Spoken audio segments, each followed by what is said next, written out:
persona non grata, dinedeclare kang persona non grata. Ayan, Oo. taong hindi ka Taong hindi ka nais-nais. nais-nais or hindi tanggap ng komunidad, 'di Yes, ba, Attorney M? Oo, yes. yun. Kapagka persona non grata ka sa isang lugar, hindi ka tanggap ng mga tao doon. Hindi ka po puwedeng, Oo, kumbaga oo, 'di ba, you are not welcome.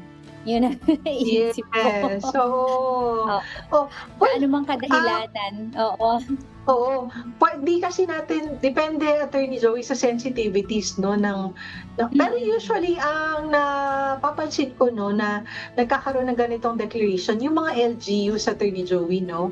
Ah Mm. Kasi nga within their locality, for example, a particular person probably disrespected a group of people within the community of a particular LGU, pwedeng magdeklara ang isang LGU na this person na nag-utter ng ganitong salita will be declared persona non grata para naman to show support dun 'no sa mga kanilang mga kababayan na pakiramdam nila ay na-slight o nasaktan doon sa mga komento na probably in their opinion might be insensitive 'no, at makasakit doon sa particular member of their community. Therefore, ide-declare nila na persona non grata yung isang tao doon sa kanilang lugar, oo.